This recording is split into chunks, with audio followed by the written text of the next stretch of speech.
Hello, hello, hello, hello, everyone.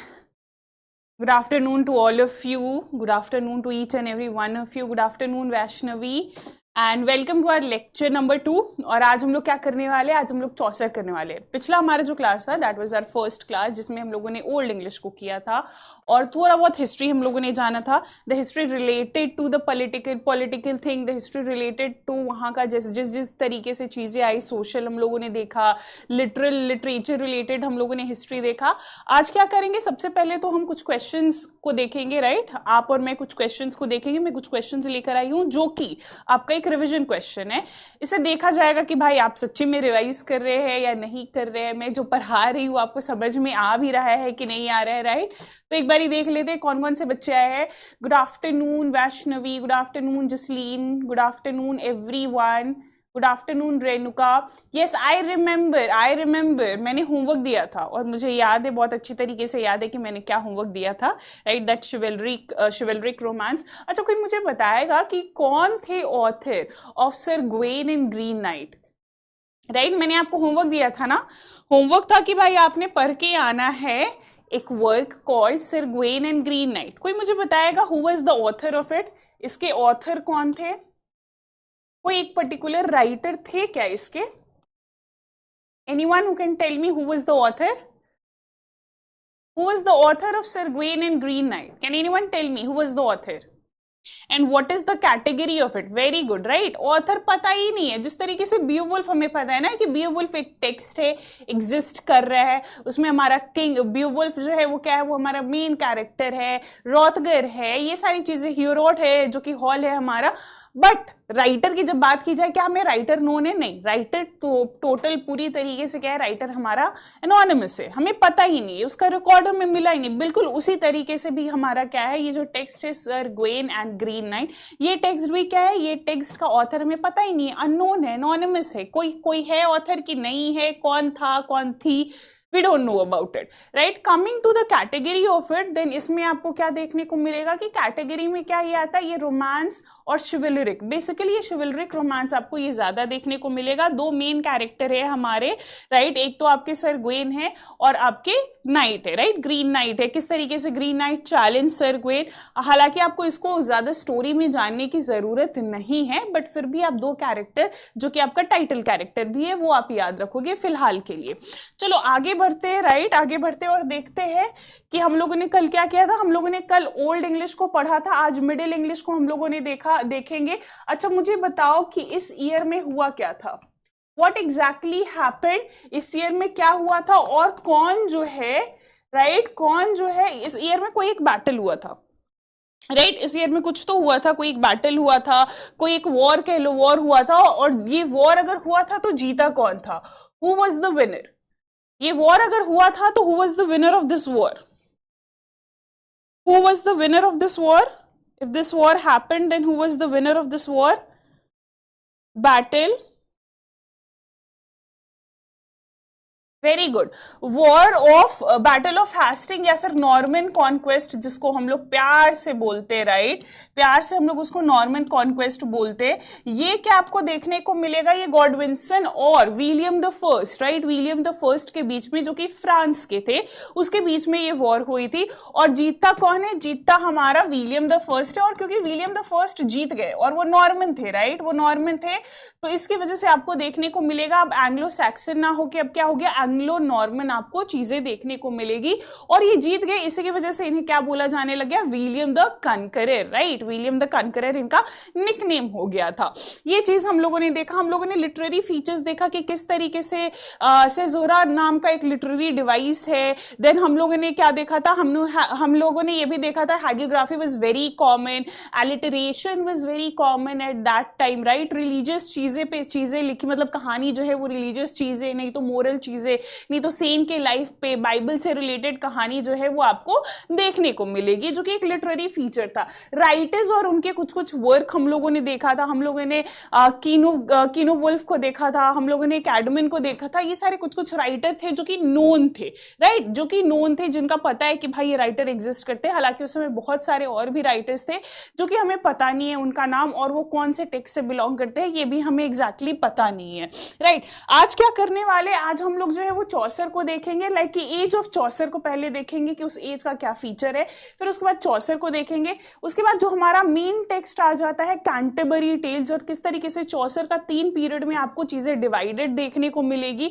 और फिर आपका क्या है कंटेम्प्रेरी राइटर्स, यानी चौसर सिर्फ ऐसा नहीं था कि एज ऑफ चौसर में चौसर ही थे, बल्कि चौसर के अलावा और भी बहुत सारे राइटर हैं जिन्हें आपको जानने की बहुत ही ज्यादा जरूरत है, क्योंकि वो पीवाईक्यूज से रिलेटेड उनका क्वेश्चन, मतलब पीवाईक्यूज में वो आए हैं, या तो डायरेक्ट क्वेश्चन रहा है, नहीं तो वो ऑप्शन में आए हैं, तो ऑप्शन में भी अगर ये सारे राइटर्स आ जाते हैं, it's very important for you to know. हाँ अभी आ रहे मैन्यूस्क्रिप्ट पे आ रहे, not to forget it, yes dream of rood, very good very good, I am happy that you people remember it, right, I am happy, yes very good, Elene, Juliana, apostle, fate of apostle, right, Christ the second, very good, clap clap for you. चलो आते हैं अभी हम लोग revision question पे आते हैं, थोड़ा ये हमारा फर्स्ट क्वेश्चन है, फर्स्ट क्वेश्चन को देखते हैं, बताओ अब क्या होगा correct answer, which of these old English works was written by the monk Caedmon, Caedmon के द्वारा जो है वो कौन सा वर्क लिखा गया था, choose the option, tell me what is the correct answer, क्या होगा करेक्ट आंसर हमारा, क्या वो द वैंडरर था, या बियोवुल्फ था, या फिर हिम था, या फिर बैटल ऑफ मैल्डॉन था, what is the correct answer. ये एक ऐसा वर्क है ना कि इस राइटर से एसोसिएटेड आपको वही ही है, मतलब कि ये इकलौता ऐसा वर्क है जो कि ये राइटर हमारे लिख रहे हैं और काफी ज्यादा ये फेमस हो रहा है, तो हमें पता है, आपको पता है, सबको पता है कि हमारा करेक्ट आंसर क्या है, हमारा करेक्ट आंसर जो है वो ऑप्शन नंबर सी है, दैट इज हिम। सिर्फ हिम नहीं, बल्कि हम लोग उसको क्या बोलते हैं, हम लोग उसे जो है वो कैडमिन्स हिम बोलते हैं, राइट, कैडमिन्स हिम जो है वो पूरे नाम से जानो, क्योंकि हिम नाम का तो बहुत सारा टाइटल, बहुत सारे वर्क मिल जाएंगे, हिम एक खुद एक कैटेगरी भी है, तो कैडमिन्स का हिम जो है वो टाइटल आप याद रखोगे, तो ऑप्शन नंबर क्या हो जाना है आपका, ऑप्शन नंबर जो है वो सी आपका करेक्ट है, जो कि सभी ने ही, विवेक ने सबसे पहले दिया था। चलो आगे बढ़ते हैं, Who is the author of the epic poem Beowulf? कौन थे ऑथर, क्या वो वेस थे, या J.R.R. टोल्किन थे, या अननोन, या फिर जॉफ्रे चौसर।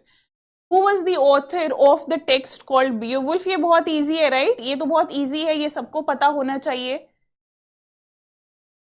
ये बहुत इजी है, ये सबको पता होना चाहिए। अभी जस्ट मैंने एक एग्जांपल लिया था, sir Gwen and green night का जो मैंने एग्जांपल लिया था, मतलब मैं जब डिस्कस करी थी तो उस समय मैंने इस टेक्स्ट का एग्जांपल लिया, बियोवुल्फ का, in category of author, right, in category of author. तो आप सारे मुझे बताओगे कि क्या करेक्ट आंसर यहाँ पे हो जाएगा, क्या वो वेस है या टोल्किन है। टोल्किन तो खैर आप भूल जाओ, टोल्किन तो आपको जाके इधर पोस्ट मॉडर्न एज में आपको टोल्किन मिल जाते हैं, लॉर्ड ऑफ रिंग्स वाले टोल्किन जो है वो आपको मिल जाएंगे।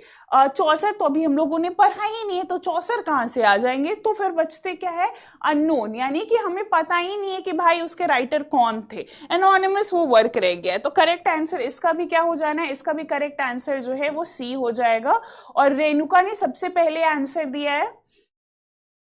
चलो आगे बढ़ते हैं हम सारे। Which of the following manuscripts contains the epic poem Beowulf? हमें पता है कि भाई 4 इंपॉर्टेंट मैन्यूस्क्रिप्ट था, कौन कौन सा था, एक्सेटर हो गया, वर्सेली हो गया, फिर आपका क्या हो गया, आपका जो है वो नॉवेल कॉडेक्स हो गया, फिर यूनियस मैन्यूस्क्रिप्ट हो गया, राइट। आप मुझे ये बताओ कि बियोवुल्फ जो टेक्स्ट है वो कौन से मैन्यूस्क्रिप्ट के कैटेगरी में फॉल करता है, कौन से मैन्यूस्क्रिप्ट के कैटेगरी में बियोवुल्फ का टेक्स्ट जो है वो फॉल करता है। What is the correct answer?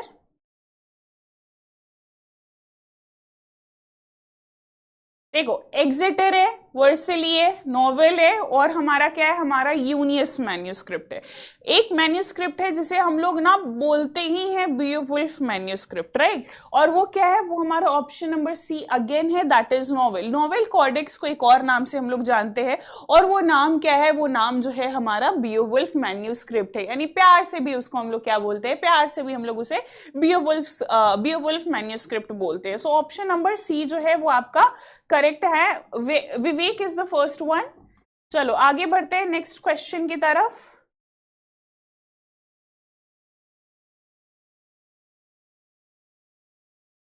Which manuscript contains over 90 riddles and is a significant source for Old English poetry? Again 4 आपके पास ऑप्शन है, चारों मैन्यूस्क्रिप्ट है, आप मुझे बताओ किसमें जो है वो रिडल 90 से ऊपर और लगभग 90 के आसपास का रिडल आपको देखने को मिलेगा। मिक्स आंसर आप सारे दे रहे हो।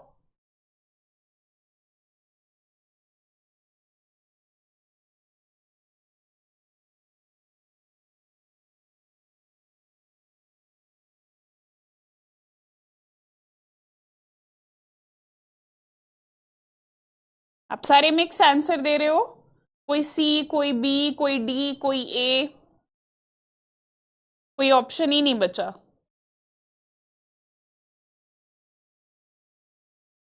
ये कल ही मैंने आपको पढ़ाया था। और करेक्ट आंसर हमारा क्या हो जाएगा? करेक्ट आंसर जो है वो नहीं, बहुत सारे बच्चे यहाँ पे पता नहीं क्यों आप सारे जो है वो ए को चूज कर रहे हो, बल्कि ए नहीं, हमारा एग्जिटर है।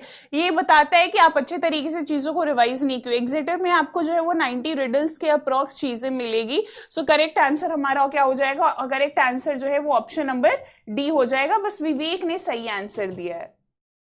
चलो आगे बढ़ते हैं। What is the defining metrical feature of Old English poetry? Old English poetry में कौन सा मीटर जो है वो आपको देखने को मिलेगा? मीटर इन द सेंस कि कौन सा ऐसा लिटरेरी डिवाइस बेसिकली यहाँ पे होना चाहिए, या फिर मीटर भी सही है, कौन सा ऐसा लिटरेरी डिवाइस जो है वो आपको काफी ज्यादा कॉमन देखने को मिला है ओल्ड इंग्लिश में? ओल्ड इंग्लिश में वो आपको बहुत ज्यादा कॉमन देखने को मिला। ये अभी मैंने क्लास के शुरू में भी जब मैं रिवाइज करवा रही थी तो मैंने पिन पॉइंट करवाया था आपको कि ये होगा। क्या वो आयम्बिक पेंटामीटर है? क्या वो rhyme scheme particularly related to AB है, या फिर अलिटरेटिव वर्स है with caesura, right? And then आपका क्या है? आपका जो है वो हीरोइक कपलेट है। What is the correct answer? हमें भी पता है, आप सभी को पता है कि हमारा करेक्ट आंसर क्या है। हमारा करेक्ट आंसर जो है that is going to be alternative नहीं, एक्चुअली एलिटरेटिव। एलिटरेटिव कहाँ से आ रहा है? एलिटरेशन से आ रहा है, जो कि उस समय काफी कॉमन था। और जो पॉज वगैरह हम लोग बोलते हैं वो पोइट्री में कैसे दिखाया जाएगा? पॉज वगैरह या तो एम डैश का इस्तेमाल किया जाएगा, नहीं तो वर्ड के बीच में ज्यादा स्पेस दे दी जाएगी। उसी चीज को हम लोग क्या बोलते हैं? उसी चीज को हम लोग सेजोरा बोलते हैं। तो ऑप्शन नंबर सी जो है वो आपका करेक्ट है, राइट? विवेक जो है वो फर्स्ट आंसर, सबसे पहले आंसर। देखो बच्चे यहाँ पे लगभग पोल जो है वो सबका आंसर मतलब ले रहा है। वैष्णवी देखते हैं आपका क्यों नहीं ले रहा। मे बी या तो आप सब पहले दे रहे हो, सबसे पहले आप दे रहे हो। पोल शुरू होता है ना, उसके बाद आप मतलब कि 5 सेकेंड बाद आप आंसर करना। ओके, ठीक है। चलो, अगर सब कुछ क्लियर है, सब कुछ ऑल टू डू है, वेल डन है, राइट? तो हम लोग आगे आते हैं। चौसर के पहले लिटरेरी फीचर्स को देखेंगे। उससे भी पहले जो चीजें पॉलिटिकली और जो वॉर वगैरह हुई थी वो सारे वॉर को हम लोग अच्छे तरीके से डिस्कस करते हैं यहाँ पे, और फिर आगे हम लोग बढ़ते हैं, राइट? फिर आगे हम लोग आते हैं। चलो सही है, क्लास को आगे बढ़ाया जाए। ओके देखो, ये जो हमारा चॉइस है, ये ऑब्वियस सी बात है कि एज का एज आप देखोगे इंग्लिश लिटरेचर में जितने भी एज है, या तो वो क्या होता है राइटर के नाम पे रखा जाता है, नहीं तो उस समय के जो रूलिंग मोनार्क होते हैं, जैसे फॉर एग्जांपल इलिजाबेथन एज, राइट? या फिर कैरोलाइन एज, उस समय के जो रूलिंग मोनार्क होते हैं या जो रूलिंग इंसान होते हैं उनके नाम पे आपको देखने को मिलेगा। चौसर की अगर आप बात कर ली जाए तो चौसर की बात अगर आप करोगे तो चौसर जो हमारे राइटर है उन्हीं के नाम पे ये एज रखा गया है, कॉल्ड एज ऑफ चौसर। ये शुरू कब होता है? क्योंकि चौसर के कब एग्जैक्टली कौन से ईयर में, कौन से डे में उनकी बर्थ हुई है, ये हमें रिकॉर्ड में हमें पता नहीं है। तो हम सारे क्या करते हैं ना, अनुमान लगाते कि भाई उनका क्या है 1340s वाला जो डेकेड है ना, उस समय चौसर की जो है वो बर्थ हुई होगी, और डेथ जो है समवेयर अराउंड क्या हो गया, by the end of 15th century उनकी डेथ हुई है। तो ये आपको टाइमलाइन कहाँ है? टाइमलाइन ये देख लो, टाइमलाइन ये याद रखना, कहीं पे आपको 41 दिखेगा, 1341, कहीं 1342, बट यहाँ पे मतलब कि वैसा घबराने की या कंफ्यूज होने की जरूरत नहीं है। बस क्योंकि उनका ईयर हमें पता नहीं है, पर्टिकुलर एक बर्थ डेट हमें नहीं पता है, तो हम लोग 40s वाला डेकेड लेकर चलते हैं। अच्छा, इन्हें हम लोग क्या करते हैं? इन्हें हम लोग फादर ऑफ इंग्लिश लिटरेचर बोलते हैं, नॉट फादर ऑफ इंग्लिश। याद रखना कि इंग्लिश का कोई फादर नहीं है, इंग्लिश एज ए लैंग्वेज का कोई फादर नहीं है, क्योंकि जब इंग्लिश एज ए लैंग्वेज बन रहा था तो आपको क्या देखने को मिलेगा कि वो कोई एक दिन का काम नहीं था, राइट? वो क्या हो गया, बहुत सारे लैंग्वेज, कल तुम लोगों ने देखा कि फ्रेंच का थोड़ा असर पड़ा, थोड़ा रोमन्स का असर पड़ा, थोड़ा इधर उधर के जो छोटे फुटे टूटे फुटे जो है ना ट्राइब थे उनका असर पड़ा, वाइकिंग्स भी आ गए थे भाई वो भी अटैक करने के लिए, तो इधर और पिग्स भी थे, तो उन लोगों का जो जो लैंग्वेज था वो सब लैंग्वेजेस मिलकर आपको देखने को क्या मिला, आपको देखने को मिला कि ये सारी चीजें हुई। फिर आपका एंग्लो सैक्सन जूज जो कि उधर जर्मनी यूरोप वगैरह डेनमार्क से आ रहे थे उनका भी लैंग्वेजेस मिक्स हो गया, तब जाके इंग्लिश बना। तो इसी की वजह से कोई फादर है ही नहीं, father of English language. But बात कर ली जाए लिटरेचर की तो हाँ भाई हमारे चौसर ही हैं, क्योंकि चौसर से ही क्या हो गया कि इंग्लिश लिटरेचर काफी ज्यादा डिफाइन हो गया। क्योंकि उसके पहले क्या है कि ओल्ड इंग्लिश भी ना बहुत एकदम मतलब बहुत सारे अलग अलग लैंग्वेज से इन्फ्लुएंस होकर लिखी जा रही थी, और इंग्लैंड में ही खुद जो है वो लैटिन लिटरेचर को ज्यादा प्रमोट किया जाता था, इटालियन लिटरेचर को ज्यादा प्रमोट किया जाता था, ग्रीक लिटरेचर को काफी ज्यादा प्रमोट किया जाता था, बट इंग्लिश को नहीं। टिल द टाइम चौसर आए वो चीजों को इंग्लिश में उन्होंने लिखा, ओल्ड इंग्लिश में उन्होंने लिखा, और फिर जो है ओल्ड इंग्लिश मिडिल इंग्लिश फिर वहां से एज अ ट्रेंड जो है वो शुरू हुआ। ना अब हम लोग वॉर पे आते हैं। वॉर में सबसे पहला वॉर हम लोग किसे देखेंगे, 100 years ऑफ वॉर। ये जो वॉर है ना ये काफी एक लंबा वॉर चला था। कब से कब तक चला था, 1337 से लेके 1453 तक ये वॉर आपका चला है। ये वॉर किसके बीच में हुई थी, इंग्लैंड एंड फ्रांस के बीच में हुई थी। किस वजह से हुई थी, टेरिटरी डिस्प्यूट के वजह से हुई थी, कि इंग्लैंड को जो है वो ज्यादा जगह चाहिए था। एक पहला रीजन ये कि टेरिटरी डिस्प्यूट की वजह से हुई, दूसरा थ्रोन की वजह से हुई, क्योंकि उस समय क्या थे ना, उस समय फ्रांस के जो राजा थे उनकी क्या हो गई, उनकी डेथ हो गई। और इंग्लैंड में उस समय कौन थे, इंग्लैंड में जो है वो एडवर्ड द थर्ड थे, राइट। इंग्लैंड में कौन उस समय रूलर थे, उस समय इंग्लैंड में जो रूलर थे ना वो एडवर्ड द थर्ड थे। और एडवर्ड द थर्ड का क्या कहना था कि भाई अब फ्रांस के तो राजा मर गए, है ना, फ्रांस के राजा जो है वो मर गए, तो हमें फ्रांस के राजा बाय द वे उस समय कौन थे, Charles the fourth, right. France के राजा जो है वो मर गए, तो अब मुझे क्या है ना, अब मुझे फ्रेंच की गद्दी पे बैठना है। अब आप बोलोगे कि भाई तुम इंग्लैंड के, तुम क्यों बैठोगे फ्रेंच की गद्दी पे, राइट, फ्रांस की गद्दी पे तुम क्यों बैठोगे, क्योंकि ये एडवर्ड द थर्ड जो है ना ये किनके ग्रेट ग्रैंड सन या फिर ग्रैंड सन ही एक तरीके से आप ले लो, किनके थे, तो ये जो है Philip the fourth of France, right, Philip the fourth of France के ये क्या थे, ये ग्रैंड सन थे। तो इनका कहना है कि अब चार्ल्स द फोर्थ की डेथ हो गई और फ्रेंच का थ्रोन अभी खाली है, तो मैं क्या करूंगा, मैं फ्रेंच के यानी फ्रांस के थ्रोन पे मैं बैठूंगा, ये इसका कहना था। बट यहाँ पे क्या होता है, और ये फ्रेंच के थ्रोन पे यानी फ्रांस के थ्रोन पे बैठेंगे तो सिर्फ टेरिटरी का जो भी डिस्प्यूट छोटा मोटा चल रहा था वो भी सब क्या हो जाएगा, खत्म हो जाएगा, क्योंकि इंग्लैंड का जो राजा है वो फ्रांस का भी राजा है। लेकिन क्या होता है, फ्रांस वाले क्या करते हैं, इसको ना बिठाकर यानी इसको थ्रोन पे ना बिठाकर किसको थ्रोन पे बिठा देते हैं, Philip the sixth, right, Philip the sixth को बिठा देते। अब लग जाता है भाई एडवर्ड द थ्री को आग, है ना, उनको लगता है कि भाई मैंने तुम्हें बोला मुझे बिठाओ और मैं खुद फ्रांस से कहीं ना कहीं बिलोंग करता हूं, मैं तुम्ही लोग का तो पोता हूं, लेकिन तुमने मुझे ना बिठा के तुमने अपने ही जन को बिठा दिया, फिलिप द सिक्स्थ को बिठा दिया। अब रुको, अब चलेगा वॉर होता है, और पर्टिकुलरली ये फ्रांस और इंग्लैंड के बीच में होता है। जब वॉर होता है बहुत सारे बैटल होते हैं, जैसे एक सबसे फेमस बैटल जो है वो बैटल ऑफ एगेनकोर्ट। क्यों बैटल ऑफ एगेनकोर्ट जो है वो इंपॉर्टेंट है, क्योंकि आपको ना बहुत सारे राइटर के वर्क में ना ये बैटल जो है वो मेंशन देखने को मिलेगा, राइट। बहुत सारे राइटर जो है वो अपने वर्क में बैटल ऑफ एगेनकोर्ट को स्पेसिफाई कर रहे हैं, उस बैटल के बारे में बात कर रहे हैं। ये बैटल कब चालू हुआ था, मतलब ये बैटल कब हुआ था, 1415 में हुआ था ना। वॉर ऑफ रोजेस जो है ना, 100 years ऑफ वॉर जो है वो 3 कैटेगरी में आपको देखने को मिलेगी। पहला जो आपका कैटेगरी है वो क्या है, पहला कैटेगरी एडवर्डियन फेज है, फिर कैरोलाइन है, फिर लैंकेस्टेरियन है, राइट। पहला क्या है, पहला एडवर्डियन, दूसरा क्या है कैरोलाइन, और तीसरा क्या है लैंकास्टर। ये क्या है, ये तीनों जो है वो 100 years ऑफ वॉर का फेज है, राइट। ये एडवर्डियन फेज, कैरोलाइन फेज और लैंकास्टर फेज। एडवर्डियन फेज में क्या होता है, एडवर्डियन फेज में इंग्लैंड जीत जाता है, ये 1337 से लेके 1360 तक ये चलता है, और इसमें इंग्लैंड जो है वो जीत जाता है, इंग्लैंड 1। इसमें क्या होता है, ये आपको 13 69 से ये 89 तक का है। इसमें कौन जीतता है? इसमें जो है वो आपका फ्रेंच जीतता है, राइट। और इसमें कौन जीतता है? इसमें जो है वो इंग्लैंड, यानी 89 से लेके ये लास्ट तक ये चलता है। और इसमें कौन जीतता है? इसमें इंग्लैंड जीतता है। तो अब आप बोलोगे कि मैम 3 बैटल मतलब 3 फेज में तो इंग्लैंड जीत गया और एक में बस फ्रेंच जीता, तो फ्रेंच का हार हो गया और इंग्लैंड जीत गया। तो यहाँ पे आंसर है नहीं, क्योंकि हालांकि मोस्ट ऑफ द बैटल जो है वो इंग्लैंड जीता, लेकिन फ्रेंच जो है वो काफी ज्यादा लास्ट में हावी हो गया। और ये वॉर कौन जीता? वॉर जो है वो फ्रेंच जीता, यानी फ्रांस के लोग जो है ये वॉर को फाइनल जो है ये आपको देखने को मिलेगा कि फाइनल कौन जीता? फाइनल जो है वो फ्रेंच के लोगों ने इस वॉर को जीता, राइट। ये हो गया 100 years ऑफ वॉर। और इसकी टाइमलाइन आप यहाँ पे देख सकते हो, टाइमलाइन याद कर लेना क्योंकि वॉर वगैरह की टाइमलाइन पूछी जाती है।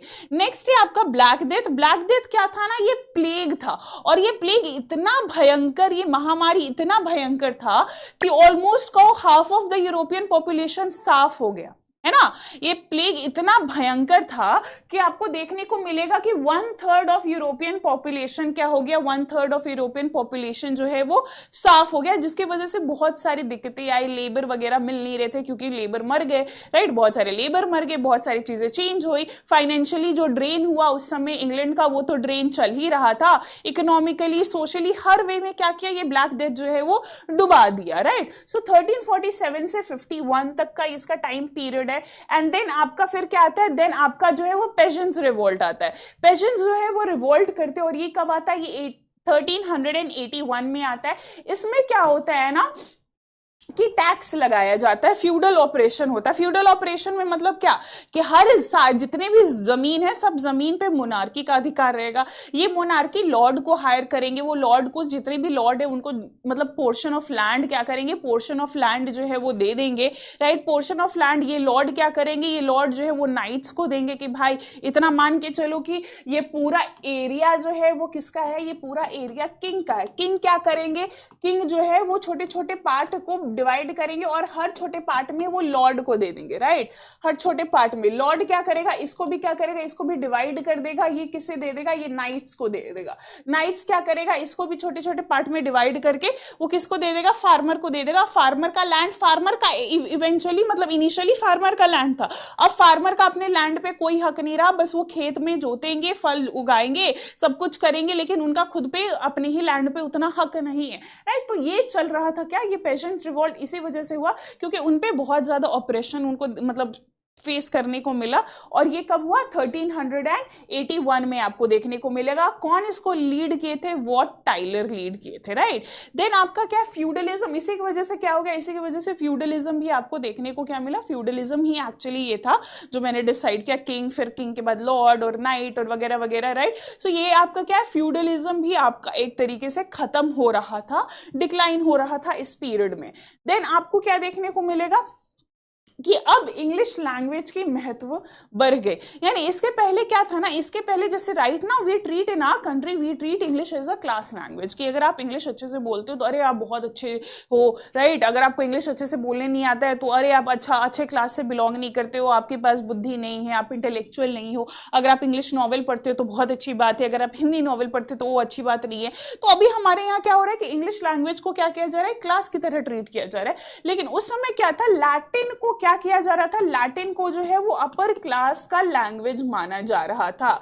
इसको क्या किया जा रहा था? इसको जो है अपर क्लास का लैंग्वेज माना जा रहा था। और लैटिन के बाद फ्रेंच लैंग्वेज जो है वो डोमिनेटिंग पोजीशन पे थी। इंग्लिश को कहीं ना कहीं साइडलाइन कर दिया गया था क्योंकि इंग्लिश को बोला जा रहा था अरे ये तो नेटिव टंग है हमारा, राइट। हम लोग अपने नेटिव टंग को किस तरीके से वैल्यू दे सकते हैं? तो इंग्लिश हमारा क्या हो जाएगा? इंग्लिश जो है वो वर्किंग क्लास का लैंग्वेज है। लेकिन अब क्या हो रहा था? अब इस पॉइंट ऑफ टाइम पे यानी अब एज ऑफ चौसर में क्या हो रहा था? इंग्लिश एज अ लैंग्वेज उभर के आ रहा था as a language of class, यानी उसको अब महत्वता मिल रही थी। क्यों? क्योंकि अब लिटरेचर जो है वो सिर्फ लैटिन लिटरेचर और फ्रेंच लिटरेचर को नहीं फॉलो किया जा रहा था, बल्कि किसे फॉलो किया जा रहा था? बल्कि इंग्लिश लिटरेचर को भी फॉलो किया जा रहा था। यानी अब वर्क राइटर क्या कर रहे थे? राइटर सिर्फ ऑफ लैटिन और फ्रेंच में वर्क को नहीं लिख रहे थे, बल्कि अब वो इंग्लिश में भी लिखना चालू कर चुके थे, राइट। ठीक है, ये कुछ फीचर हो गया, एज का कुछ फीचर हो गया। हम लोग ना लिटरेरी फीचर देखते हैं of this particular age. I hope that यहां तक क्लियर है। थोड़ा क्लास हमारा आज थोड़ा लंबा खींचेगा, राइट, 4 से ज्यादा हो जाएगा आज हमारा क्लास, तो थोड़ा सा बर्दाश्त कर लेना, राइट, थोड़ा सा। क्लियर है? यहां तक क्लास क्लियर है?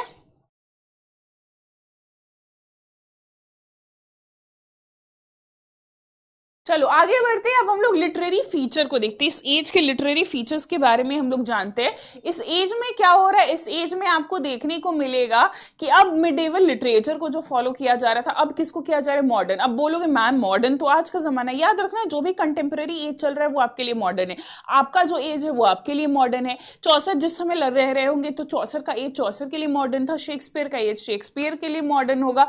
तो यानी जो भी कंटेम्प्रेरी एज चल रहा है ना वो हमारे लिए मॉडर्न है। अब चौसर ने क्या किया, चौसर ने सिर्फ लैंग्वेज को ही महत्वता नहीं दी बल्कि वो जनरल लिटरेचर को भी वो महत्व दे रहे थे, राइट, वो उस चीज को भी महत्व दे रहे थे। और फिर उसके अलावा क्या था, वर्नाक्युलर इंग्लिश, जो कि मैंने ऑलरेडी बोल दिया, लैटिन और फ्रेंच का जो दबदबा चल रहा था भाई एक पॉइंट ऑफ टाइम पे, वो अब खत्म हो गया। अब लैंग्वेज, इंग्लिश लैंग्वेज का अब दबदबा चल रहा है।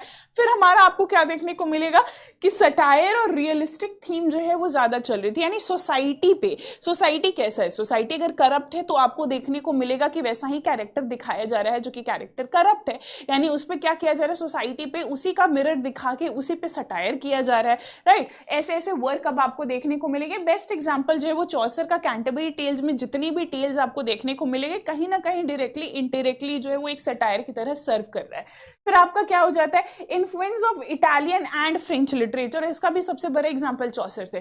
चौसर खुद जो है वो बहुत सारे, क्योंकि अभी क्या है ना, मान के चलो कोई एक ऐसा लैंग्वेज है जो कि बना है 10 साल 20 साल पहले और उसको महत्वता नहीं मिल रही है, राइट, उसको इंपॉर्टेंस नहीं मिल रही है, no one is giving that importance, but I decided to write in that language, right? For example, let's say that this language is ABCD, right? And this language ABCD started 10 years back, and I decided कि अच्छा no one is giving that much importance to this ABCD language, right? So I decided to write my poetries, my short stories, my novel into that language, right?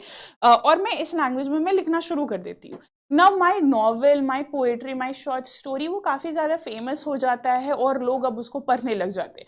Through that novel, through that poetry, through that short story, people started getting to know about this language कि अच्छा ये language है। तो अब क्या हो गया कि इस language में मैंने भले लिखना शुरू किया लेकिन मेरे पहले तो किसी ने language को लिखा नहीं, इस language में लिखा नहीं, so मेरे लिए inspiration का काम क्या करेगा, क्या ये language में लिखे हुए पहले वर्क, क्योंकि इस language में तो लिखा हुआ कोई भी पहले वर्क था ही नहीं, राइट, बल्कि अब जो अभी मेरे लिए इंस्पिरेशन का क्या काम करेगा, जो वर्क इंग्लिश में लिखी गई है, जो वर्क संस्कृत में लिखी गई, जो वर्क हिंदी में लिखी गई है, फिर जो वर्क जो भी नेटिव लैंग्वेजेस में है उसमें लिखी गई है, मैंने उसे पढ़ा और डिसाइड किया कि I am going to write a novel, I am going to write a poetry, but not in this English language, not in this Hindi language, not in this Sanskrit language, but in this language called ABCD. Same happened with Chaucer, क्योंकि Chaucer को के पास कुछ था ही नहीं ऐसा work जिससे वो inspire हो, मतलब इन द सेंस कि कोई ऐसा इंग्लिश लैंग्वेज वाला वर्क नहीं था जिससे वो inspire. So that's the reason why he started reading some Italian literature, some French literature, and he was very much influenced by Italian and French literature, and thus you will find that कि बहुत सारे Italian literature और French literature का एक impact जो है वो चौसर के वर्क पे रह गया, राइट। जैसे बोकाशियो का हो गया, बोकाशियो नहीं, बोकाशियो हो गए। Development of poetry and prose, poetry अब चौसर ही देख लो परफेक्ट एग्जांपल है, और प्रोज भी साथ साथ में चल रहा था। अगर आप बात कर लो पोएट्री की तो आपको देखने को क्या मिलेगा, पायस प्लाउमैन जो है वो विलियम लैंगलैंड का, that is very important, William Langland का यही एक वर्क है जो कि उनका अब मतलब आपको ध्यान में लेकर चलना पड़ेगा। देन राइम रॉयल भी बहुत इंपॉर्टेंट था। राइम रॉयल जो है वो चौसर के द्वारा ही इंट्रोड्यूस किया गया था, और इसका एक राइमिंग स्कीम है कॉल्ड ए बी फिर आपका बीसीसी, राइट, ये आपको देखने को मिलेगा। ओटावा रीमा में आपको क्या देखने को मिलेगा, ओटावा रीमा में क्या चल रहा है, तो उधर 8 लाइन का एक स्टैंजा है और उसका राइमिंग स्कीम क्या है, ए बी और फिर आपका क्या है लास्ट में सीसी है, वो ओटावा रीमा कहलाता है। और प्रोज राइटिंग भी आपको देखने को मिलेगी। प्रोज राइटिंग में आपके वाइक्लिफ जो है वो सबसे इंपॉर्टेंट हो जाते हैं, राइट। सो ये डेवलपमेंट था किसका, ये डेवलपमेंट था आपका पोएट्री का, प्रोज का, जो कि उस एज में चल रहा था। अब हम लोग बढ़ते हैं और चौसर को देखते कि भाई कौन थे चौसर, क्यों चौसर हमारे लिए इतने ज्यादा इंपॉर्टेंट हो गए कि हमें पढ़ना पड़ रहा है, और क्यों चौसर इतने इंपॉर्टेंट थे कि उन्हें फादर ऑफ इंग्लिश लिटरेचर बोला जा रहा है, उनके नाम पे एज ही रख दिया गया, राइट, ये जानेंगे हम लोग। तो ऐसा तो पहले मैंने ऑलरेडी बोल दिया कि he was a father of English literature, but he was a poet, he was an author, and at the same time वो कोर्ट वगैरह में भी क्या कर रहे थे, कोर्ट वगैरह यानी रॉयल कोर्ट वगैरह में वो सर्व भी कर रहे थे एक सर्टेन पोजीशन, राइट। उनकी सबसे फेमस वर्क क्या है, सबसे फेमस वर्क जो है वो कैंटरबरी टेल है। उनके पिता का नाम जॉन था, राइट। जॉन की अगर बात कर ली जाए तो जॉन जो है वो खुद एक वाइन मर्चेंट थे, राइट, एक खुद वाइन मर्चेंट थे। आगे बढ़ते चौसर के बारे में और बात कर ली जाए तो उन्हें लैटिन पता था, फ्रेंच पता था और इटालियन पता था, और इसी की वजह से ये 3 लैंग्वेज के वो माहिर थे, क्योंकि ये 3 लैंग्वेज उस समय काफी ज्यादा चल रहा था और ये 3 लैंग्वेज के माहिर थे। तो इसी की वजह से आपको देखने को मिलेगा कि ये 3 लैंग्वेज में जो लिटरेरी वर्क्स लिखी गई थी वो पढ़ते थे, उससे इन्फ्लुएंस होते थे और उसका इंपैक्ट आपको इनके वर्क में भी देखने को मिलेगा। फिर ये क्या करते हैं, एज अ पेज वो सर्व करते हैं, किसे सर्व करते हैं, to the Elizabeth de Burgh, right, de Burgh who was a countess of Ulster, right. तो ये उन्हें एज अ पेज, ऐसा काइंड ऑफ ले पेज क्या हो गया, सर्वेंट हो गया बेसिकली, वो सर्व किया था उन्होंने। इन्होंने आर्मी भी ज्वाइन किया था, क्यों, क्योंकि उस समय क्या चल रहा था, उस समय आपको देखने को मिलेगा कि 100 years ऑफ वॉर चल रहा था और उसमें इन्होंने पार्टिसिपेट किया, ज्यादा नहीं, कुछ ही महीने के लिए इन्होंने पार्टिसिपेट किया आर्मी में। और एडवर्ड द थर्ड को ये सपोर्ट करे थे, ऑब्वियस सी बात है, क्योंकि ये खुद इंग्लैंड के थे तो इंग्लैंड को ही सपोर्ट करेंगे। और लगभग 1359 से 60 तक में ये वॉर जो है वो मतलब बैटल में ये गए थे, राइट, ये बैटल में गए थे। चलो आगे बढ़ते हैं। देन आपका क्या है, इन्हें फर्स्ट नेशनल पोएट का भी टैग मिला है। इन्हें वेस्टमिंस्टर एबे में बरी किया गया है, जो कि क्या है, जिसमें अधिकतर पोएट्स जो है वो बरी किए जाते हैं, राइट। कैंटरबरी टेल्स को अभी हम लोग देखेंगे और भी बहुत सारी चीजों को आपको देखने को मिलेगा। ये तो मैंने ऑलरेडी डिफाइन कर दिया, ये डबल बारी यहाँ पे आ चुकी है। Now he married to Philippia, right? Philippa जो है, Philippia नहीं, Philippa, who was a lady waiting, right? Lady waiting for at that point in time बहुत एक रॉयल पोजीशन पे उनकी वाइफ जो है वो उनकी सर्वेंट थी, right? एक kind of like a female servant और serving the one, right. He was also the one appointed as comptroller, right, comptroller के मतलब जगह पे वो अपॉइंट हुए थे। नाउ आगे धीरे धीरे इनका क्या है ना कि इनका करियर जो है वो काफी ज्यादा पीक पे आ गया, यानी करियर ये काफी ज्यादा आगे बढ़ा रहे थे और ये एमपी भी बनते हैं फॉर केंट, राइट, केंट के लिए एमपी भी बनते हैं, ये क्लार्क भी बनते हैं। और एडवर्ड द थ्री जो है जब उस समय रूल कर रहे थे, या फिर आप बात करो रिचर्ड द सेकेंड जब रूल कर रहे थे, तो इन्हें एक रॉयल पोएट का भी पोजिशन मिला, यानी कोर्ट में ये रॉयल पोएट, ऑफिशियल पोएट की तरह से ये काम कर रहे थे, राइट। उस समय पोएट लॉरिएट का तो पोजिशन नहीं था, लेकिन एक कहो कि एक तरीके से पोएट लॉरिएट ही थे ना। बहुत सारे, अब चौसर इतने भाई महान है, चौसर से खुद इंस्पायर्ड होके बहुत सारे और भी आपको देखने को मिलेंगे कि बहुत सारे और भी राइटर्स है जो कि चौसर के वर्क से इन्फ्लुएंस्ड है, चौसर के राइटिंग से इन्फ्लुएंस्ड है। सो ऑब्वियस सी बात है कि वो सारे राइटर्स और एटलीस्ट कुछ तो ऐसे होंगे जो कि आपको देखने को मिलेंगे जो कि चौसर के ऊपर कुछ ना कुछ कमेंट्री की है। और ये क्रिटिसिज्म, बच्चा ottava rima is a kind of what, ottava rima is a kind of a कैसे हो गया, आयम्बिक पेंटामीटर हो गया, सेस्टेट हो गया, फिर आपका क्या हो गया, क्वार्ट्रेन हो गया, ये सारा क्या है, पोएट्री का एक डिवीजन है ना। उसी तरीके से ओटावा रीमा भी क्या है, काइंड ऑफ राइमिंग स्कीम है जिसमें 8 लाइन होते हैं और 8 लाइन सर्व करते हैं as A B A B A B and C C, okay.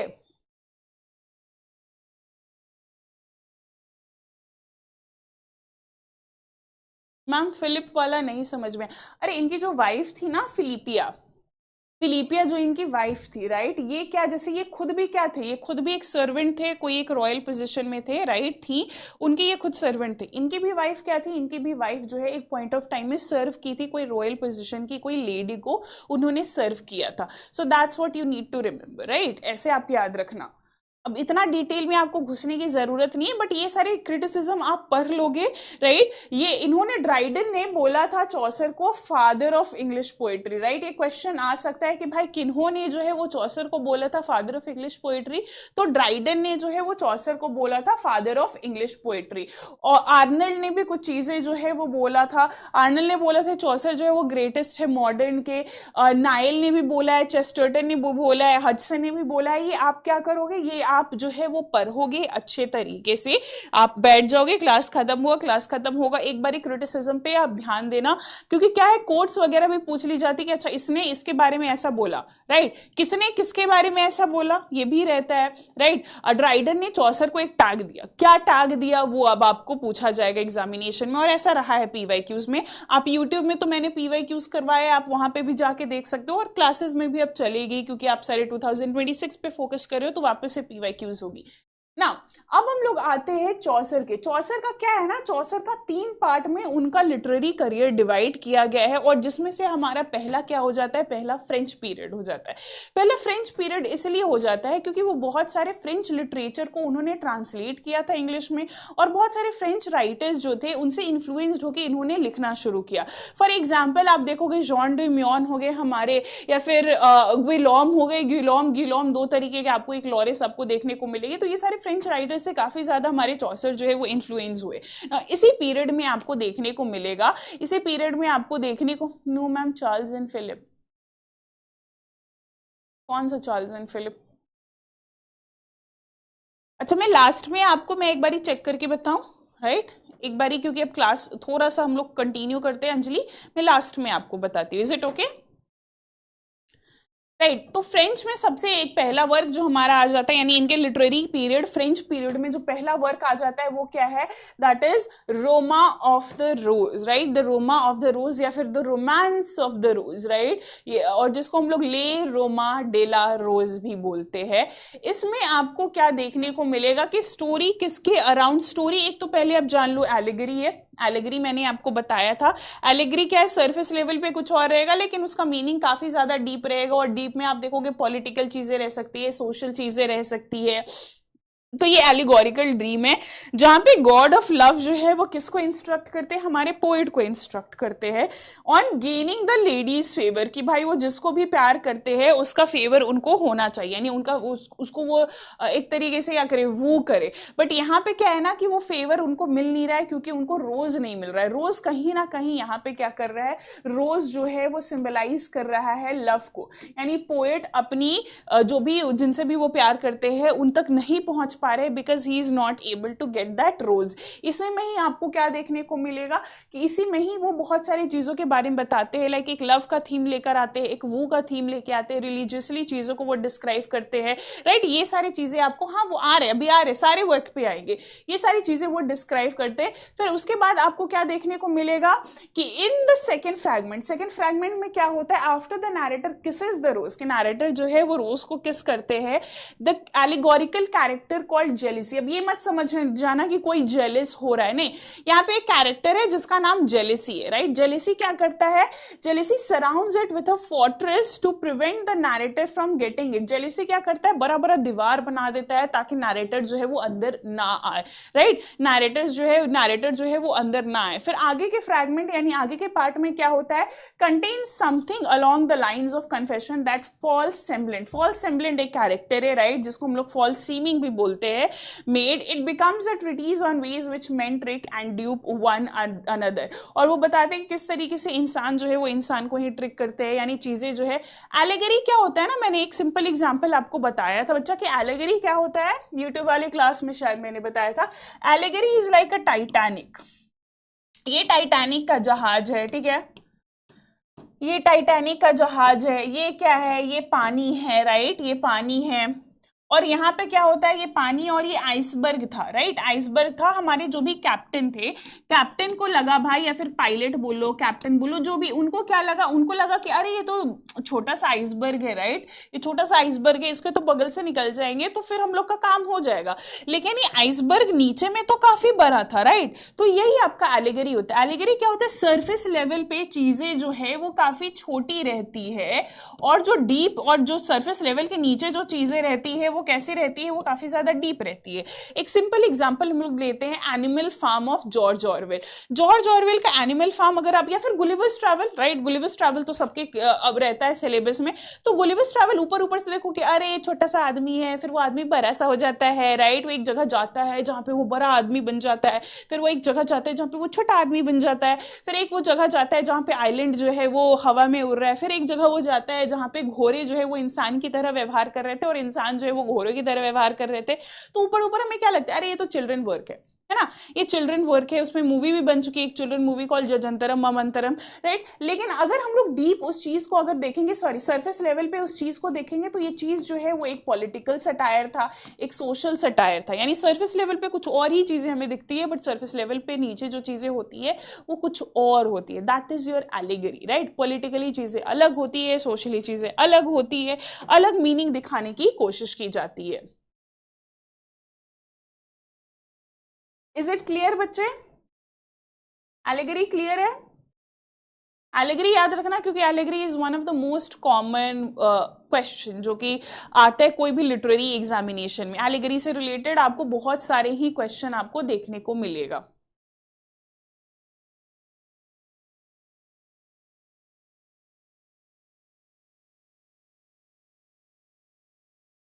Right, आगे क्या होता है, जेलिसी, जैसे मैंने बोला जेलिसी जो है वो बड़े बड़े दीवार जो है वो बना देता है। क्यों? क्योंकि ताकि अंदर जो है वो कौन ना आए, अंदर जो है वो नैरेटर ना आ पाए। तो फॉल्स सेम्बलेंट क्या होता है, खुद को डिस्गाइज करता है एज अ पिलग्रिम, पिलग्रिम खुद को डिस्गाइज करता है और वो क्या करता है, वो कोशिश करता है कि भाई ये जेलिसी के फोर्ट्रेस को तरफ ये आगे बढ़ता है। तभी ये किसको मिलता है, तभी ये जो है वो विकेट टंग नाम के एक कैरेक्टर को मिलता है, जो कि क्या कर रहा था, जो कि हेल के गेट को वो प्रोटेक्ट कर रहा था। राइट, उसका काम ही था कि हेल के गेट को वो प्रोटेक्ट किया जाए इन दैट फोर्ट्रेस, जो कि वो लंबा लंबा जो दरवाजा बनाया गया था by jealousy. At the end आपको देखने को मिलेगा क्या, कि False Semblant acquits wicked tongue of his sin, कि फॉल्स सेम्बलेंस क्या करता है, वो विकेट टंग को उसके किए करतूत कारनामों के का रिफ्लेक्शन वो देता है at the end of everything. So that is a work called what, that is a work called romance of the rose और the Romaunt of the rose. Another work we have is book of duchess. Book of duchess जो है वो किसमें लिखा गया है, कब लिखा गया है, 1368 से लेके 72 में वो लिखा गया है। और इसमें आपको देखने को मिलेगा कि सेकेंड डेथ एनिवर्सरी किसकी थी, सेकेंड डेथ एनिवर्सरी जो है वो जॉन ऑफ गॉन्स के लेट वाइफ ब्लांच का था, यानी ब्लांच की डेथ हो गई और उसके सेकेंड डेथ एनिवर्सरी पे ये वर्क को लिखी गई।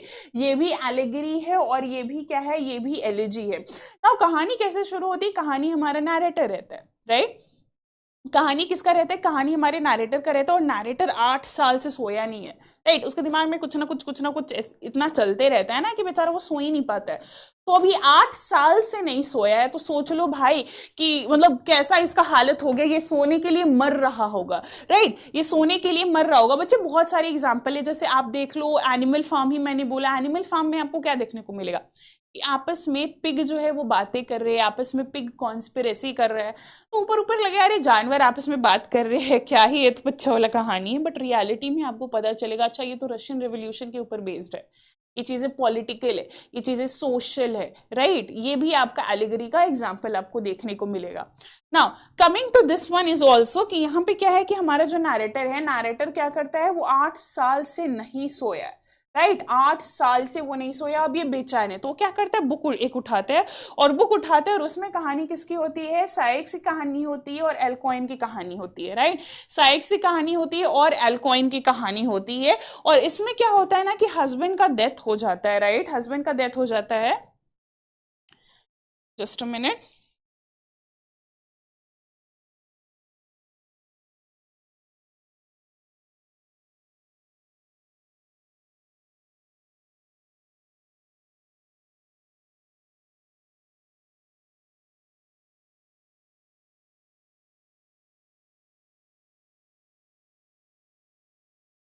ओके तो इसमें क्या होता है ना, हस्बैंड का डेथ हो जाता है। हस्बैंड कौन है, साइक्स जो है उसकी डेथ हो जाती है, वो समुद्र में मर जाता है।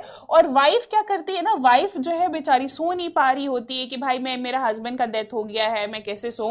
तो वो क्या करती है ना, वो गॉडेस जुनू से वो प्रे करती है कि मैं सोती हूँ और मेरे सपने में बस मेरे हस्बैंड से एक बारी मुझे मिला दो, एक बारी मैं मिल जाऊंगी तो मेरा मतलब कि मैं खुश हो जाऊंगी, थोड़ा मेरे हस्बैंड की डेथ हो गई है।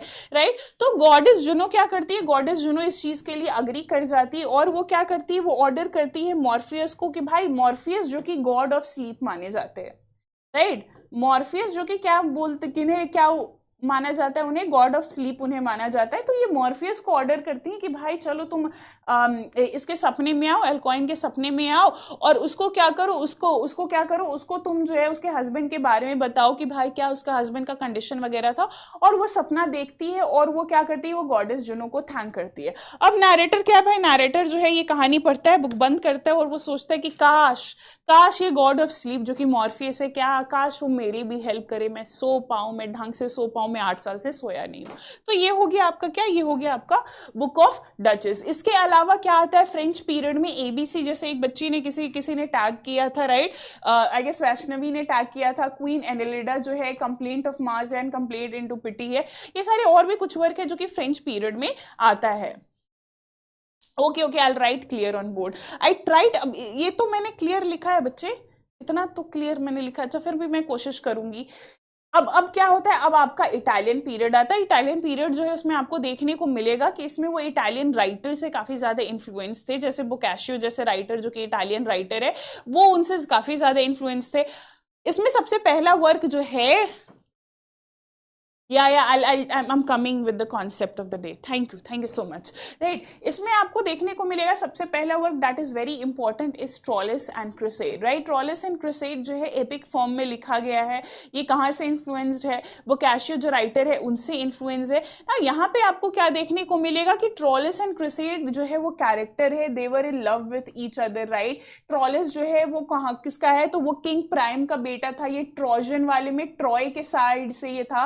राइट, क्रिसेड क्या होती है, क्रिसेड के पिता होते, राइट, कैल्कस इसके पिता होते ना, they were very much in love with each other. लेकिन कैल्कस क्या होता है ना, कैल्कस को किसी मजबूरी की वजह से इसे किसके साइड जाना पड़ जाता है, इसे जो है वो ग्रीक के साइड जाना पड़ जाता है।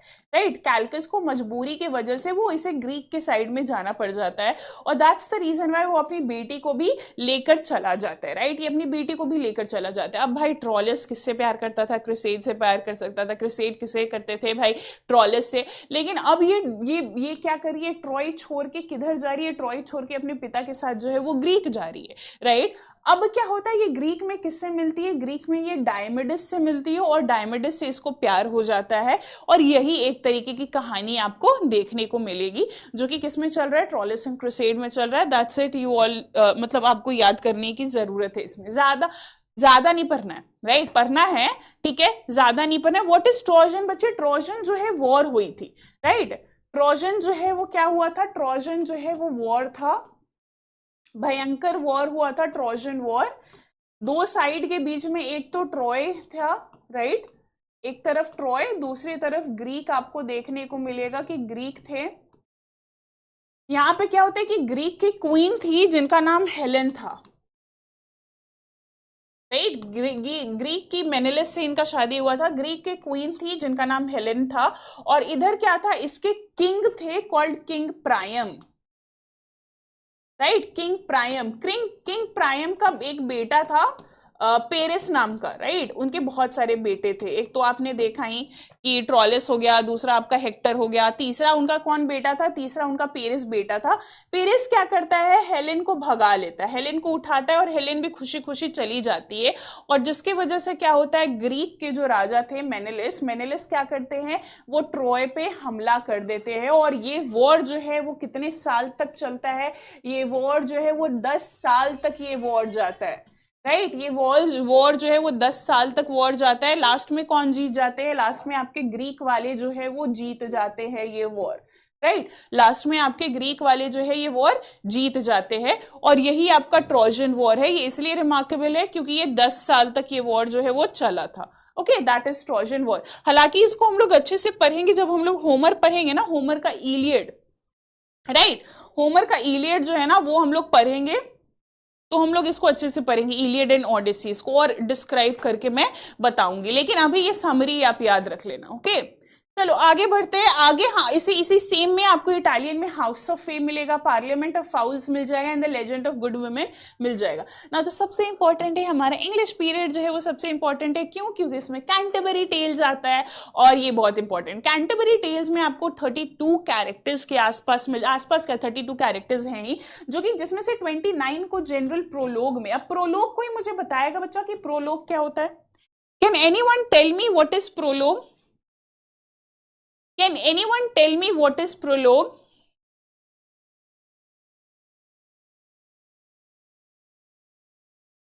ट्रॉलस एंड क्रिसेड और ट्रॉलस एंड क्रिसेड, इस टाइटल से बहुत सारे राइटर लिखे हैं।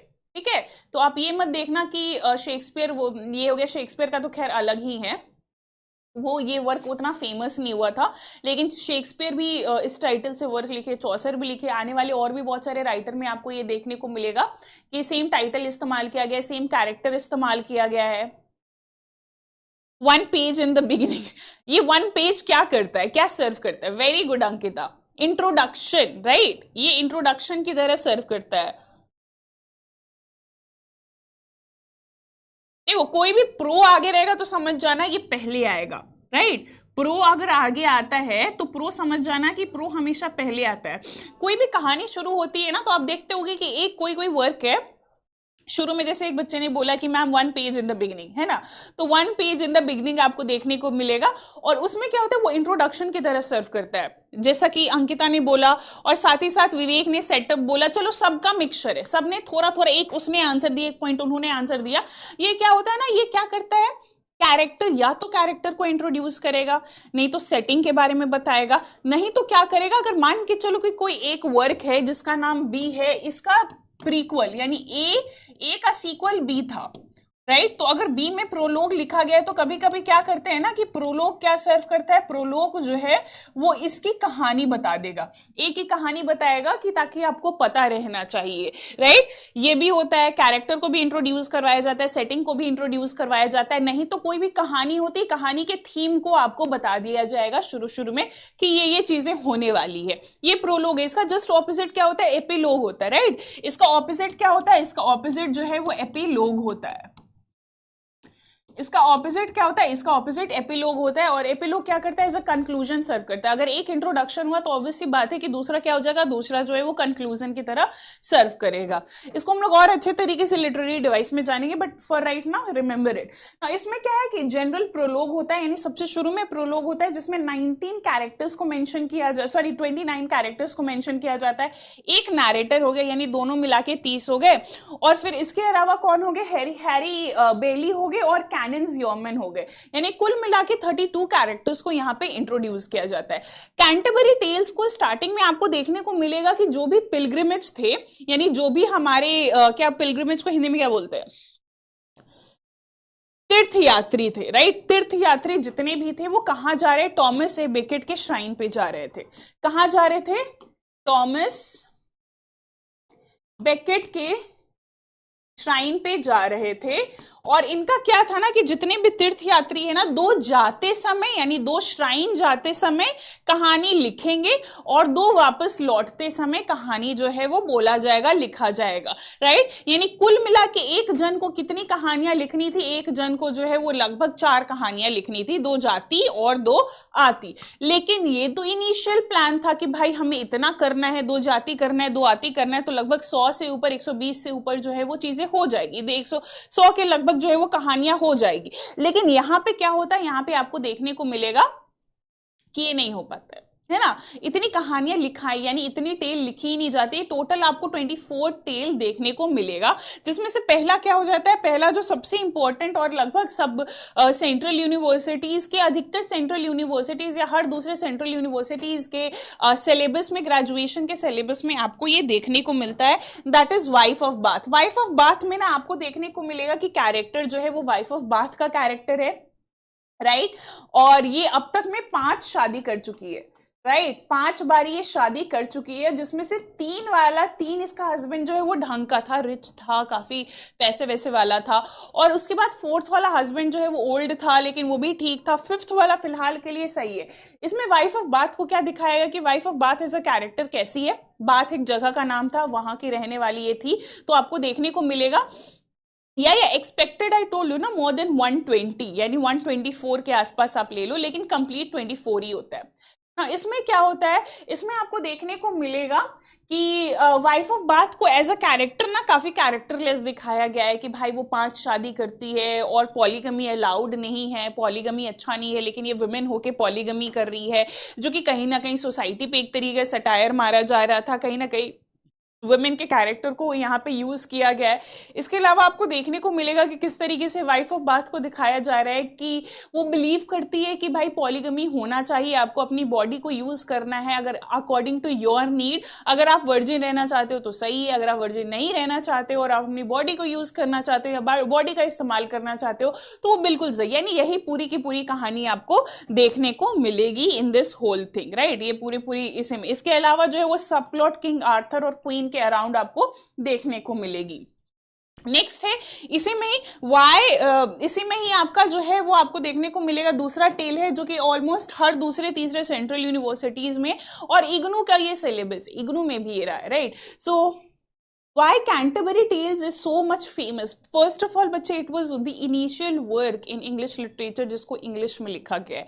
So that's the reason why. और उस समय ये वर्क जो है वो काफी ज्यादा फेमस थी, अभी भी फेमस है. बहुत सारे राइटर इससे इन्फ्लुएंस होकर अपनी कहानियां लिखे हैं.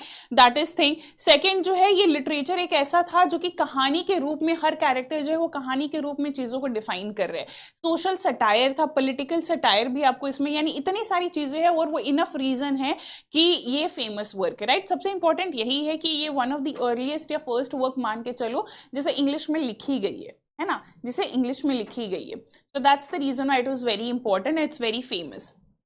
नन्स प्रीस्ट टेल में आपको क्या देखने को मिलेगा कि शांटिक्लेयर जो है एक विडो रहती है. विडो के घर में कुछ लोग रहते हैं और उनके घर में ना बहुत सारी मुर्गियां और मुर्गे रहते हैं. राइट, बहुत सारी मुर्गे और मुर्गे रहते हैं और उसमें से एक मुर्गा जो है ना जिसका नाम क्या है, शांटिक्लेयर. राइट, शांटिक्लेयर एक मुर्गा है और इसको सपना आता है. राइट, इसकी 7 बीवियां है. राइट, 7 वाइव्स है इसकी, और 7 वाइव्स ऑफ कोर्स, ये मुर्गा है तो 7 मुर्गी इसकी वाइफ है. लेकिन इसकी सबसे फेवरेट और सबसे पसंदीदा कौन है, तो पर्टिलोट. राइट, पर्टिलोट इसकी सबसे पसंदीदा बीवी है ना. क्या होता है ना, ये सपना देखता है शांटिक्लेयर, एक दिन सपना देखता है और सपने में क्या देखता है ना कि एक फॉक्स आया था और मुझे मतलब कि मुझे अपने गले में या फिर अपने मुंह में जो है वो लपेट कर लेकर चला गया. राइट, अपने मुंह में लपेट कर लेकर चला गया और मैं मर गया. तो ये अपनी वाइफ को सपना बताया था और वाइफ क्या कर रही है, दोनों के बीच में डिबेट चल रहा है. पोर्टिलॉट क्या बोल रही है कि अरे वो कोई बड़ा आदमी है, वो बोल के गया है कि भाई आप जो है वो सपने पे बिलीव नहीं करो. तो ये बोलता है कुछ बड़े और लोग ये भी तो बोले गए हैं कि भाई सपना कहीं ना कहीं आपका फ्यूचर दिखाता है वगैरह वगैरह. दोनों में बहस कर रहा है, लेकिन एंड में बहस में कौन जीतती है, वाइफ बहस में जीतती है और शांटिक्लेयर भी चलो अपने सपने को अवॉइड करता है. अब क्या होता है, उसी रात को आपको देखने को क्या मिलेगा कि एक फॉक्स है जिसका नाम है रसल द फॉक्स, जो है वो क्या करता है, वो इनके फार्म में आके घुस जाता है और छुप जाता है. शांटिक्लेयर अपना ऐसे ही निकल रहा है. राइट, निकल रहा है, टहल रहा है, चलो भाई. तभी ये क्या होता है, फॉक्स को देखता है, डर जाता है और ये भागने ही वाला रहता है. तभी क्या होता है, ये भागने ही वाला रहता है, तभी फॉक्स निकलता है. ओ ये तो भाग रहा है, रुको मुझे ट्रिक इस्तेमाल करने दो. तभी फॉक्स क्या करता है, तभी फॉक्स इसको बोलता है कि अरे अरे सुनो सुनो शांटिक्लेयर, इधर हो, मुझे पता है कि तुम बहुत अच्छे सिंगर हो, तुम्हारे पापा भी बहुत अच्छे सिंगर थे और मैं बहुत बड़ा फैन हूँ गाने वाने का, तो तुम गा कर क्यों नहीं दिखाते. अब शांटिक्लेयर भाई हो गया, फंस गया इसके जाल में. और वो क्या करता है, पहले करता है, थोड़ा अपना पंख फरफराता है, थोड़ा गला ऊपर करता है और गला ऊपर करके वो गाने ही वाले थे. तभी फॉक्स क्या करता है, उसका गला दबोच लेता है. राइट, उसके गले पे अपना वो क्या बोलते हैं, अपने जॉ को दबा देता है, जॉ से उसका गला दबा देता है और अपनी जॉ में उसको रखे हुए, यानी अपने मुंह में, अपने माउथ में उसको रखे हुए अपने इस हेन को, शांटिक्लेयर को. अब भाई शांटिक्लेयर तुम कितना फरफराओ, गाते रहो गाते रहो, ये तो फॉक्स भाई फॉक्स है, चालाक है, होना ही होना है. तभी इसकी जितनी भी वाइफ्स रहती है, सारी की सारी वाइफ जो है वो आ जाती है, सब चिल्लाने लग जाती है, जिसकी वजह से इसकी जो मालकिन होती है वो भी आ जाती है. और क्या होता है ना, तब यहाँ पे मालकिन क्या करती है, मालकिन और आई गेस ये हेन जो है ना, हेन जितनी भी है, वो क्या बोलती है कि अरे यहाँ पे क्या होता है ना, मतलब कि अब धीरे धीरे इंसान इकट्ठा हो रहे हैं, इंसान इकट्ठा हो रहे हैं कि भाई कौन सा ऐसा फॉक्स है, कौन सा ऐसा फॉक्स है भाई कि जो कि पकड़ ले रहा है मुर्गों को. तो धीरे धीरे इंसान इकट्ठा हो रहे हैं. तो अब इसको डर लग रहा है, किसको डर लग रहा है, अब रसल को, फॉक्स को डर लग रहा है कि भाई अब इंसान इकट्ठा हो रहे हैं, अब कुछ तो हो जाएगा पक्का, मुझे मार पीट देंगे ये लोग, ऐसा उसको लग रहा है. राइट, ऐसा उसको लग रहा है. तभी एक वाइफ जो है ना उसकी निकलती है और बोलती है, सुनो ना फॉक्स, एक काम क्यों नहीं करते हो तुम, इंसान जो है ना तुम्हारे आवाज से बहुत डरते, जो ऊ करके जो आवाज तुम निकालते हो ना उससे इंसान बहुत डरते हैं, तो तुम क्यों ना वो वही आवाज ऊ करके निकालो, इंसान भाग जाएंगे. तो रसल बोला हाँ ये तो बात तुमने सही बोला. चलो वो जैसे ही मुंह खोलता है ऊ करने के लिए, तभी शांटिक्लेयर जो है, उसको तो अपने मुंह में दबा के रखा हुआ था, शांटिक्लेयर निकल जाता है और पंख फरफराते फरफराते वो पेड़ पे बैठ जाता है. फिर फॉक्स बहुत कोशिश करता है कि भाई अरे आओ, उसको बहुत रिझाता है, अरे आओ तो बहुत अच्छे गाते हो, आओ नीचे आके गाओ. लेकिन शांटिक्लेयर बोले अब मैं ना फिसने वाला, अब तुम जाओ बेटा. राइट, और ये हमारी कहानी खत्म हो गई, किसकी, नन्स प्रीस्ट की कहानी खत्म हो गई. ना ये हुआ आपका क्या, ये हो गया आपका चौसर खत्म. राइट, चौसर खत्म हो गए हमारे. यहां तक कोई क्वेश्चन है,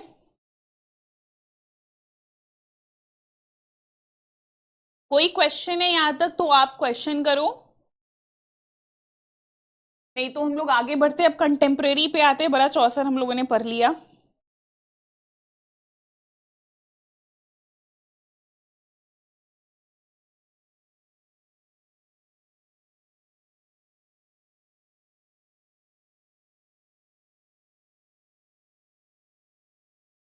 विलियम लैंगलैंड शुरू करें।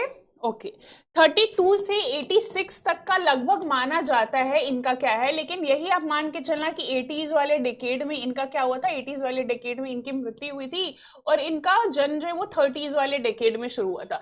विलियम लैंगलैंड की अगर बात कर ली जाए तो बहुत फेमस पोएट है हमारे, राइट इनका एक एलिगरिकल पोएम, अभी किसी बच्चे ने बोला ना मैम और एग्जांपल दो एलिगरी का, ये लो एक एग्जांपल आ गया, पायस प्लाउमैन, राइट पायस प्लाउमैन जो है इनका best of the best work है, राइट ये इसी के लिए ही जाने जाते हैं अपनी पूरे लाइफ में।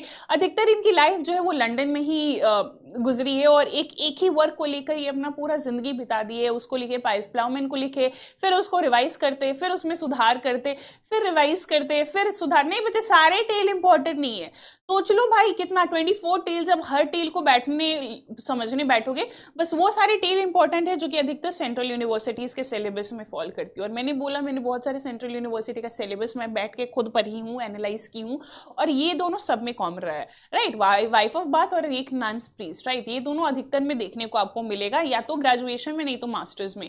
So that's the reason why ये दो टेल आपके लिए इंपॉर्टेंट है, बाकी आपको सब में घुसने की। अब शेक्सपियर ने 39 प्लेस लिखा तो मैं बैठ के 39 प्लेस पढ़ूंगी नहीं ना, नहीं पढ़ना है हमें 39 प्लेस, बस उस प्लेस को देखना है जो इंपॉर्टेंट है, जो क्वेश्चंस आ रखे हैं जिससे रिलेटेड, और जो आपके सेंट्रल यूनिवर्सिटीज के सिलेबस में आपको देखने को मिलेगा, राइट चलो ये देखो ये रहा इनका डाइट समवेयर अराउंड लाइक 86 से 1400, क्योंकि इनका भी मरने का डेट जो है या ईयर भी जो है वो फिक्स नहीं था ना। हम लोग आते हैं पायस प्लाउमैन पे आते हैं, इनका सबसे फेमस वर्क है मैंने आपको बता ही दिया, एलिगरी है और मिडिल इंग्लिश में लिखा गया। चौसर भी जो वर्क लिख रहे हैं अपने सारे के सारे मिडिल इंग्लिश लिख रहे हैं, इसके पहले ओल्ड इंग्लिश था, अब मिडिल इंग्लिश चालू हो चुका है।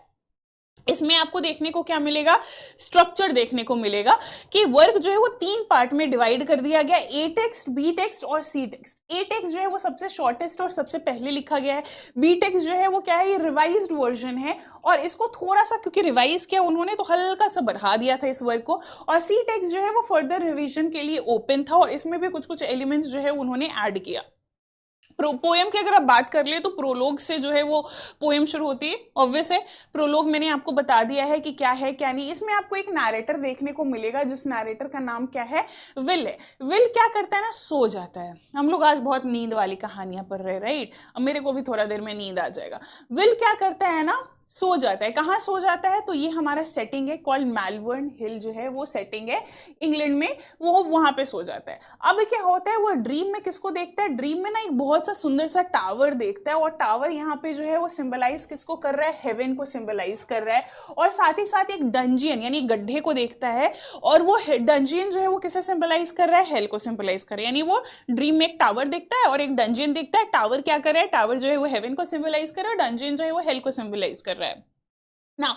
उसके बीच में आपको देखने को मिलेगा कि एक फील्ड है, फील्ड में बहुत सारे जानवर है, बहुत सारे पक्षी है, वो आपको देखने को मिलेगा ना। आप बताओ कि ये फील्ड जो वो देख रहा है हमारा नैरेटर विल, जो कि सो गया है और अब सपना देख रहा है, तो ये किसको डिस्क्राइब कर रहा है, ये वर्ल्ड को डिस्क्राइब कर रहा है कि वर्ल्ड क्या है, हेल और हेवन के बीच का है, ये है ना। ये वर्ल्ड क्या है, ये हेल और हेवन के बीच का है और इसमें बहुत सारे लोग रहते हैं, बहुत सारे सोशल क्लास डिवाइडेड है ना। यहीं पे हमारा फ्यूडल सिस्टम आता है। अभी मैंने फ्यूडल सिस्टम बताया है ना कि कोई एक रूलिंग मोनार्की होगा, किंग हो, क्वीन हो, वो क्या करेगा, वो लॉर्ड को दे देगा। लॉर्ड किसे देगा, लॉर्ड नाइट्स को दे देगा। नाइट्स जो है वो वहां के मर्चेंट्स या फिर वहां के जो भी पेजेंट है उसको दे देगा ये लैंड।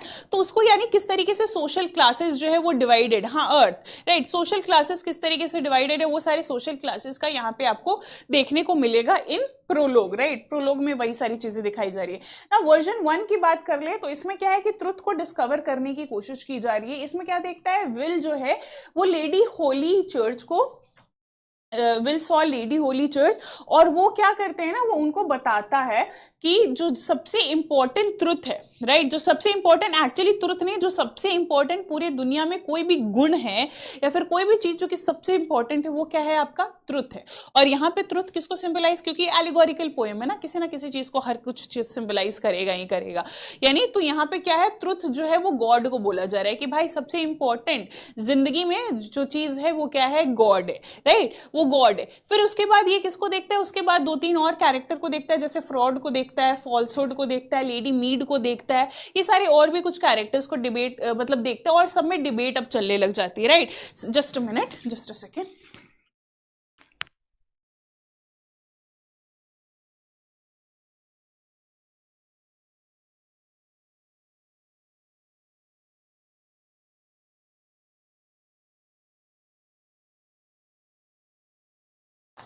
चलो ओके, सो इसमें आपको क्या देखने को मिलेगा कि ये सारे कैरेक्टर के बीच में अब क्या चलने लग जाता है कि सारे कैरेक्टर के बीच में अब डिबेट चलने लग जाता है कि भाई रिवॉर्ड जो है, वर्ल्ड का जो रिवॉर्ड है, वर्ल्डली रिवॉर्ड जो है, मटेरियलिस्टिक थिंग जो है, क्या ये सच में अच्छा है या खराब है, यानी मोरल बेस्ड जो है वो डिबेट चलता है। सेकेंड में आपको क्या देखने को मिलेगा कि पायस प्लाउमैन और पाथ ऑफ ट्रूथ के बारे में यहाँ पे बात की जाती है कि पिछली बारी में लॉर्ड को देखा था विल ने, और इस बारी में किसे देखा उन्होंने, इस बारी उन्होंने पायस प्लाउमैन नाम के कैरेक्टर को देखा, जो कि सिंपल है, फार्मर है, राइट, और लेकिन कहीं ना कहीं वो क्रिश्चियन ह्यूमिलिटी को क्या करता है, ह्यूमिलिटी और ऑनेस्टी को सिंबलाइज करता है, राइट, कहीं ना कहीं क्रिश्चियन ह्यूमिलिटी और ऑनेस्टी को वो सिंबलाइज करता है। यहाँ पे आपको देखने को मिलेगा कि पायस क्या करते हैं, वो जितने भी पिलग्रिमेज है, राइट, जितने भी शरणार्थी है, वो अगर ट्रुथ को फाइंड करने की कोशिश करते हैं, यानी गॉड को फाइंड करने की कोशिश करते हैं, तो हमारा पायर्स क्या करता है, पायर्स जो है वो हेल्प करता है, वो आपको देखने को मिलेगा। तो यहाँ पे कहीं ना कहीं पायर्स का रास्ता दिखाना, जितने भी यात्री है जो कि गॉड के खोज में आए हैं, और पायर्स उसको रास्ता दिखा रहा है, कहीं ना कहीं पायर्स के बिहेवियर को दिखाया जा रहा है कि भाई कहीं ना कहीं उसको मुक्ति मुक्ति मिलेगी, वो सिंबलाइज कर रहा है कुछ अच्छे चीज को, अच्छे डीड को सिंबलाइज कर रहा है, राइट, ये आपको देखने को मिलेगा। और थर्ड क्या है, ट्रायम्फ ऑफ क्राइस्ट, के फाइनली जो है वो पायर जो है वो किसमें ट्रांसफॉर्म हो जाता है, क्राइस्ट में ट्रांसफॉर्म हो जाते हैं, और फिर वो सबके लिए मुक्ति का एक सिंबल वो बन के रह जाते हैं, मतलब बनते हैं, ये सारी चीजें हैं। देन डिक्लाइन ऑफ मोरालिटी, कि फाइनली में क्या होता है कि सोसाइटी है भाई, सोसाइटी तो अपना रंग रूप दिखाएगा ही दिखाएगा, है ना, चाहे वो तब का सोसाइटी हो चाहे अब का सोसाइटी हो। बफर कर रहा है class.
Okay, so sorry about the buffering thing, somewhere we lost the connection. वापस से बफर हो रहा है, वापस हो रहा है buffer.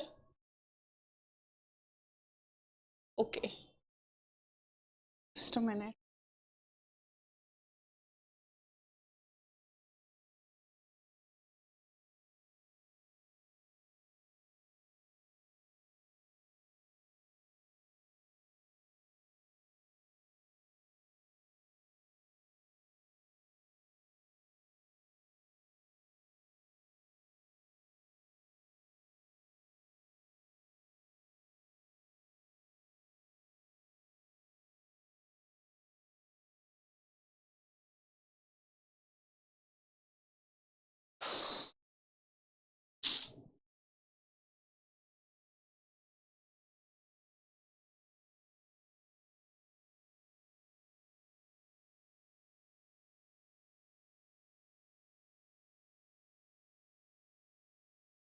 Is it buffering? All of you just give me, just type everything, anything like just to tell me if it is still buffering or not.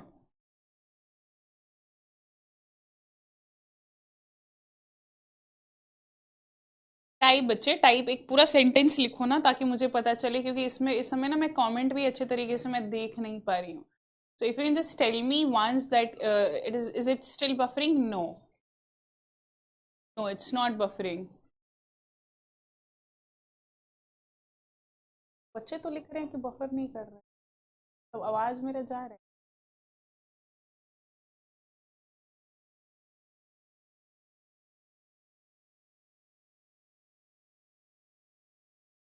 There was no buffering. No, ma'am, it's not. Okay, then we are continuing this class. If you are able to see me properly, then.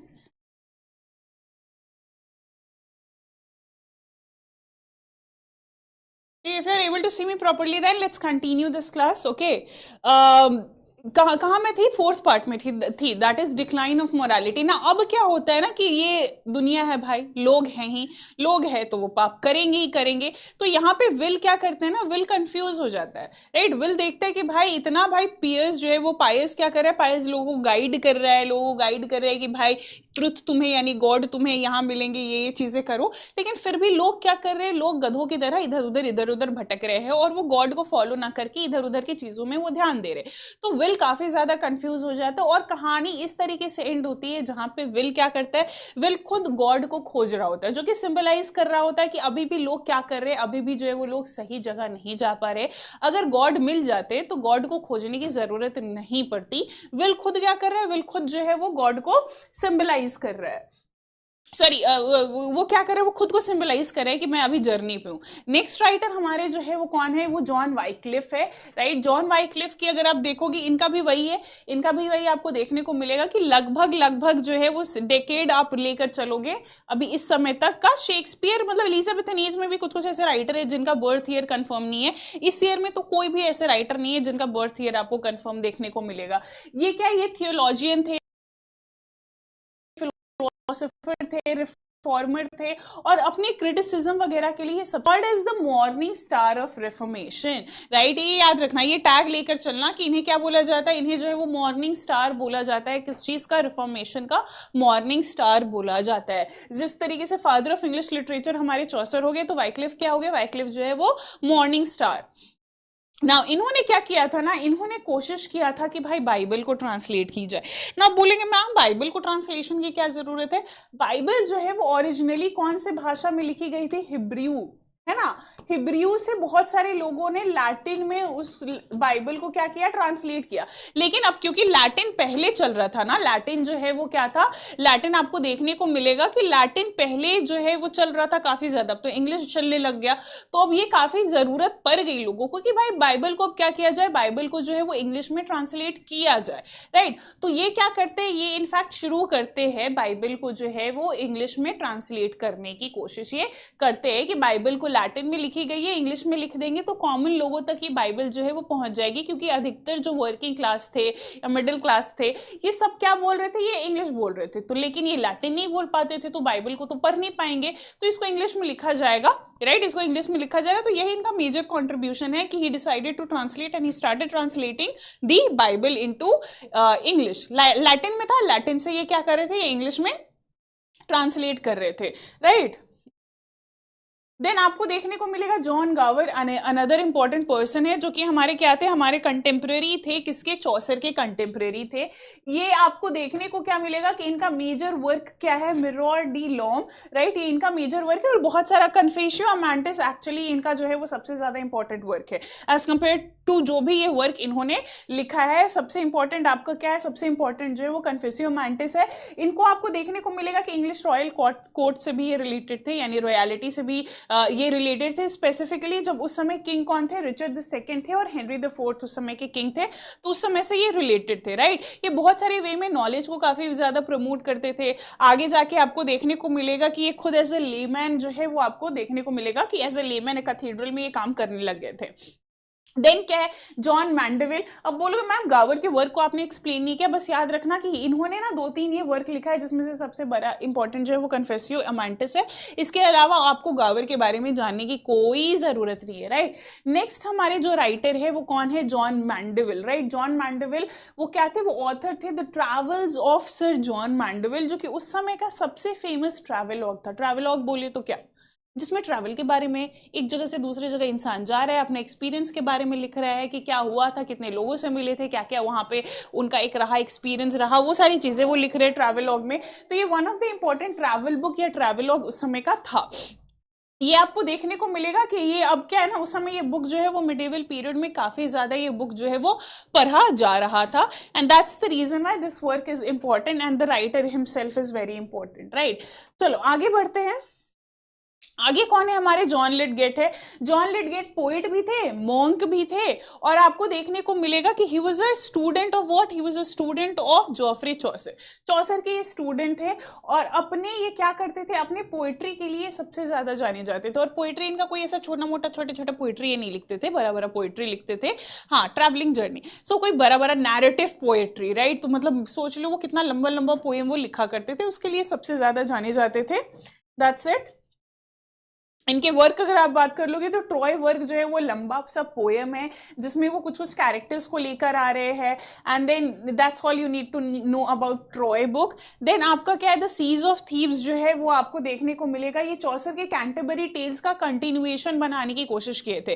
तो अगर आगे कभी question आए कि what is the continuation, what is that work that serve is a continuation of Chaucer's Canterbury tale, then this is the work that serves as a continuation of Chaucer का Canterbury tale, and that is your what, that is your siege of the thieves. ये किन्होंने लिखा है, लिडगेट ने लिखा है। एक और इंपॉर्टेंट वर्क है जो कि काफी मोरल वर्क है, मोरल पोएम है, वो है फॉल ऑफ प्रिंसेस, राइट। ये फॉल ऑफ प्रिंसेस है जो कि ट्रांसलेट हुआ है कहां से, कैसिबस वेरेरोम से वो ट्रांसलेट किया गया है। Written by whom, written by Boccaccio, right. इसमें आपको देखने को मिलेगा कि कुछ कुछ हिस्टोरिकल फिगर है, किस तरीके से वो एक पर्टिकुलर पॉइंट ऑफ टाइम पे काफी राइज कर रहे थे और अचानक से ठप गिर गए, है ना, अचानक से गिर गए। तो उसके बारे में आपको देखने को मिलेगा। Temple of glass, life of our lady, London lickpenny, ये सारे नाम ही आप याद रखना, उतना आपको घुसने की जरूरत नहीं है, राइट। ये नाम भी याद रखोगे, siege of the thieves, the fall of princes, and then you have the temple of glass, the life of our lady, London lickpenny, ये सारा कुछ लिडगेट का जो है वो इंपॉर्टेंट वर्क कहलाता है। Now before getting into the homework और before giving you the homework, let's go with the concept of the day. यहां तक चीजें क्लियर है आपके लिए? Is it clear, everything clear है? तो मुझे आप बता दो कि हाँ मैम चीजें क्लियर है, समझ में आया।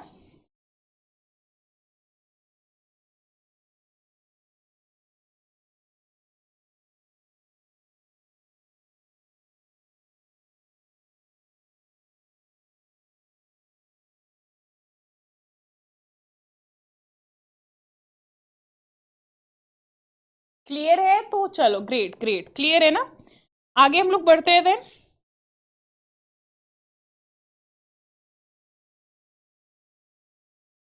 एक आज हम लोग ना ग्रुप के बारे में पढ़ेंगे, राइट। इसको हम लोग पहले कॉन्सेप्ट ऑफ द डे, इसको होमवर्क वाली कैटेगरी से हटा देते हैं और इसको हम लोग किस में लाते हैं, इसको हम लोग कॉन्सेप्ट ऑफ द डे में लाते हैं, concept of the day, right. आज हम लोग एक ग्रुप के बारे में जानेंगे और ये ग्रुप का नाम क्या है, lost generation, lost generation.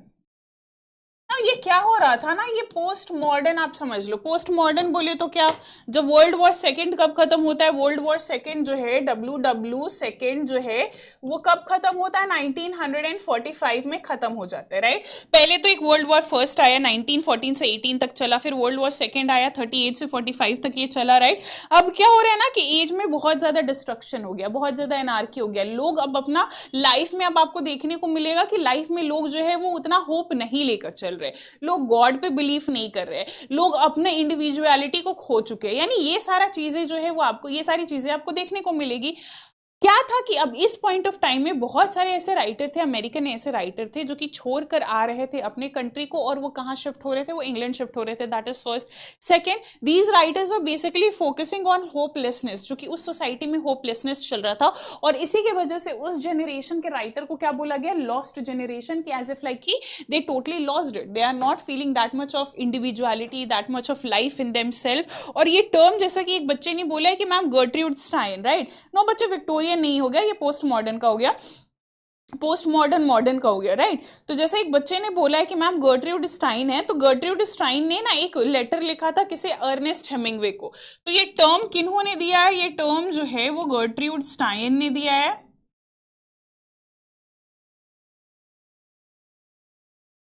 Gertrude Stine ने दिया। इन्होंने एक लेटर लिखा था किसे, अर्नेस्ट हेमिंग्वे को, और उस लेटर में आपको देखने को मिलेगा कि उस लेटर में ये टर्म का इस्तेमाल किया गया है ना। क्योंकि ये मूवमेंट है, ये ग्रुप है, लिटरेचर से रिलेटेड ये मूवमेंट है, ग्रुप है, तो आपको देखने को मिलेगा कि इसमें कुछ ना कुछ राइटर्स तो बिलोंग करते ही होंगे, यानी कुछ ऐसे राइटर्स है जो कि इस कैटेगरी में आते हैं। तो कौन कौन से राइटर होंगे, तो राइटर मैं अलग से लिख देती हूँ, राइटर्स जो है जो कि इसमें बिलोंग करते हैं। पहले आपके क्या हो गए, सबसे इंपॉर्टेंट टीएस इलियट, नाम सुना होगा, वेस्टलैंड, अल्फ्रेड प्रूफरॉक, हॉलोमैन, जेरोनशन, ये सारी वर्क है। या फिर आपने सुना होगा tradition and individual talent, frontiers of criticism, Hamlet and his problem, ये सारे वर्क का नाम आपने सुना होगा, राइट। हाँ हाँ, वो ये मैं लॉस्ट जनरेशन की बात कर रही हूँ। विक्टोरियन एज में तो आपका क्या है, डार्विन की थ्योरी है ना, 1859 थ्योरी ऑफ इवोल्यूशन, राइट। तो आप देखोगे कि वो तो हो ही रहा है, वो तो फेथ वर्सेस रीजन वाला वो चल ही रहा है, प्लस इंडस्ट्रियलाइजेशन है बच्चा, तो इंडस्ट्रियलाइजेशन मार रहा है, कूट रहा है लोगों को, राइट। तो ये है। तो पहले आपके राइटर कौन हो गए, पहले आपके राइटर जो है वो टीएस इलियट हो गए। दूसरे कौन हो गए, दूसरे खुद अर्नेस्ट हेमिंग्वे हो गए, राइट। दूसरे कौन हो गए, अर्नेस्ट हेमिंग्वे। तीसरे आपके एफ स्कॉट फिट्जजेराल्ड हो गए, राइट, एफ स्कॉट फिट्जजेराल्ड। ये आपके कुछ कुछ राइटर है जो कि लॉस्ट जनरेशन में आते हैं। चौथे आपके कौन हो गए, चौथे आपके जो है ई हेमिंग्स हो गए, ई कमिंग्स, एक्चुअली हेमिंग्स नहीं, कमिंग्स। फिर आर्चीबाल्ड, हार्ट क्रेन, ये सारे कुछ कुछ क्या है, कुछ कुछ मेंबर्स थे लॉस्ट जनरेशन के, राइट राइट। आर्चीबाल्ड हो गए,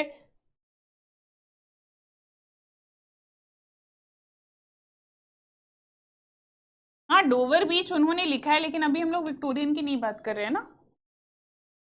मैथ्यू आर्नल्ड इनफैक्ट इस चीज को अपने, वो मैथ्यू आर्नल्ड अगर आप जानते हैं विक्टोरियन एज के राइटर, वो इस चीज को अपने स्टडी ऑफ पोइट्री में भी तो बोल रहे हैं कि भाई ये एज में साइंस बहुत ज्यादा चल रहा है, ये साइंस जो है वो क्या कर रहा है, साइंस जो है वो रिलीजन का जगह ले रहा है। लेकिन हमें क्या करना है, हमें साइंस को रिलीजन का जगह नहीं देना है, हमें क्या करना है, हमें जो है वो पोएट्री को जगह देना है। लोगों का एटलीस्ट फेथ जो स्पिरिचुअलिटी में अब नहीं रहे, कम से कम वो तो रहे पोएट्री में, ये सारी चीजें। तो ये हो गया हमारा कॉन्सेप्ट ऑफ द डे में, जिसमें हम लोगों ने एक ग्रुप को देखा कॉल्ड लॉस्ट जनरेशन, राइट। और आपका क्या हो गया होमवर्क, मैं आपको एक होमवर्क देती हूँ, आप ये करके आना। होमवर्क आपका क्या होगा, आप जो है वो बाइबल को पढ़ के आओगे। बाइबल को पूरा क्या आप बाइबल ही पढ़ के आओगे, नहीं, आप ना बाइबल के ट्रांसलेटर्स को पढ़ के आओगे, ठीक है।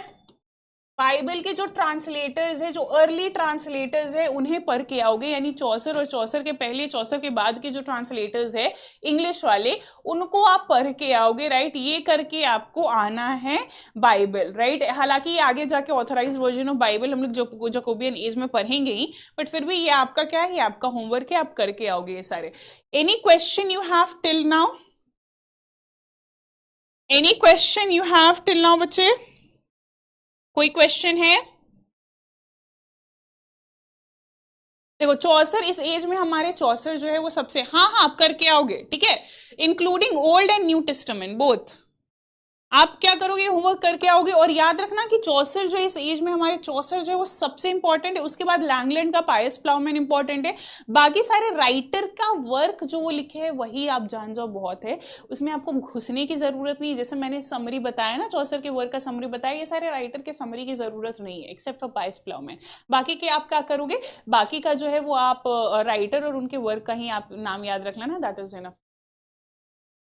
Can you name those writers? कौन से राइटर का मैं नाम बताऊं? ये कंटेम्प्रेरी वाले अभी तो मैंने पढ़ाया, लिटगेट पढ़ाया मैंने, गावर पढ़ाया मैंने, लैंगलैंड पढ़ाया, इतने सारे राइटर्स को तो मैंने पढ़ाया, वाइक्लिफ को मैंने पढ़ाया। Please explain lost generation again. देखो लॉस्ट जनरेशन क्या हो रहा था कि जब हमारा वर्ल्ड वॉर खत्म हुआ, यानी 1945 में खत्म हो गया, तो बहुत सारे लोग क्या कर रहे थे, अब इतने लोग मारे गए, इतना डिस्ट्रक्शन हुआ, लैंड के बेसिस पे डिस्ट्रक्शन हुआ, पैसों के बेसिस में डिस्ट्रक्शन हुआ, लोग मरे जा रहे हैं, गंदी तरीके से मार रहे हैं लोगों को, एटम बॉम्ब वगैरह गिरा, जिसकी वजह से क्या था, जो जो कंट्रीज इन्वॉल्व हुई थी वॉर में, वो सारे कंट्रीज में आपको देखने को क्या मिलेगा, वो सारे कंट्रीज में आपको देखने को मिलेगा कि वो सारे कंट्रीज के लोग जो है वो लाइफ को खो चुके थे। किसी का हस्बैंड मर गया, किसी का बेटा मर गया, किसी का क्या है, किसी का भाई मर गया, किसी का दोस्त मर गया, ये सारे बैटल में, या फिर इंजर्ड हुए तो गंदे तरीके से इंजर्ड हुए।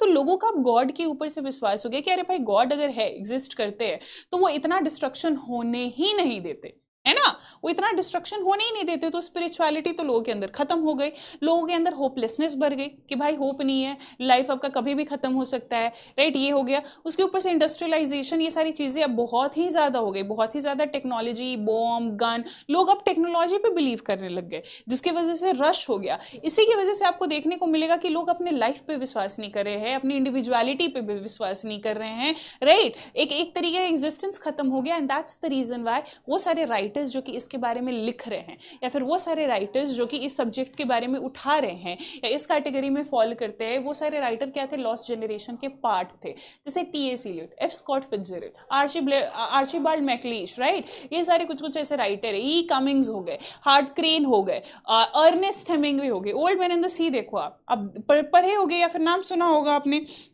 टी.एस. इलियट का कोई ना कोई पोएम तो आपने पढ़ा होगा, या फिर आप पढ़ोगे, मे बी आप अपने नेक्स्ट सेमेस्टर में पढ़ोगे, तो ये सारी चीजें आपको देखने को मिलेगी। मैम बच्चे, अंजलि बच्चे, मैं नाम नहीं बताऊंगी, नाम आपको यही तो है ना, आपको पढ़ के आना है खुद से। आप पढ़ोगे कि बाइबल के कौन कौन से ट्रांसलेटर है, मैं नाम बता दूंगी तो फिर तो मैं होमवर्क ही बता रही हूँ। ये आपको पता करके आना है, ठीक है, ये आपको कल पढ़ के आना है, और फिर कल हम लोग इस चीज को डिस्कस करेंगे क्लास में, राइट, ये आपका होमवर्क है।